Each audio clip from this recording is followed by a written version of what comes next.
খারাপ লাগে বা হতাশ করে হলো লিটন দাস। লিটন দাসের মতো একটা ভালো প্লেয়ার যদি আসছে, ওই মানে খেলতেছে আউট। ওই খেলা দেখে যখনই খেলা দেখতে গেছে মাথা গরম হয়ে গেছে ভাই। এদের কি বলবো, না আসলে আলাদা করে দেখার কিছু নাই, কারণ হারবে এটা তো জানার কথা। আর বাংলাদেশের খেলা হলে আগের মতো যে এক্সাইটমেন্ট কাজ করে নিজের ভিতরে, দেশপ্রেম আছে, কিন্তু মানে খেলার প্রতি আগের মতো অ্যাট্রাকশনটা নাই। আচ্ছা, আমি আগে বাংলাদেশের খুব ভালো ফ্যান ছিলাম। স্বাভাবিক, যেহেতু আমি বাংলাদেশি, আমি তো বাংলাদেশের খেলা দেখবো।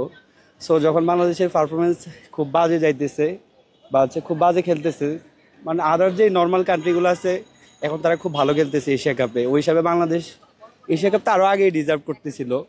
কিন্তু যেই খেলা খেলতেছে এগুলো দেখে আমার খেলার প্রতি খুবই বিতৃষ্ণা, খেলা দেখতে মোটেও পছন্দ না। আমি বলবো পুরো টিমের খেলাটাই আমার পারফরমেন্স হতাশ করে। কেননা পুরো টিম যদি ভালো খেলে তাহলেই তো বাংলাদেশ জিতবে। এই কারণে আমার পুরো টিমটাই ভালো খেলতে হবে। না আসলে আলাদা করে দেখার কিছু নাই, কারণ হারবে এটা তো জানার কথা। হারবে জানারই কথা, কিভাবে বুঝলেন?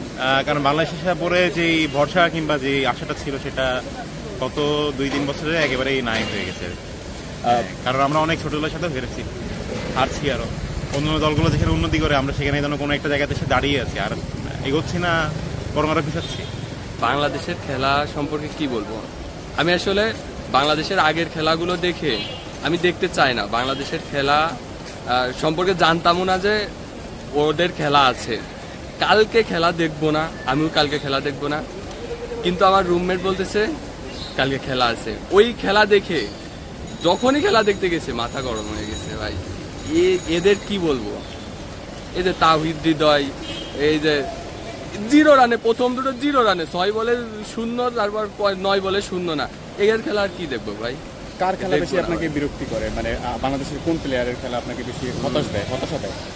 যদি হতাশা দেয়, সবার খেলা থেকে হতাশা দেয়। বেশি খারাপ লাগে বা হতাশ করে হলো লিটন দাস।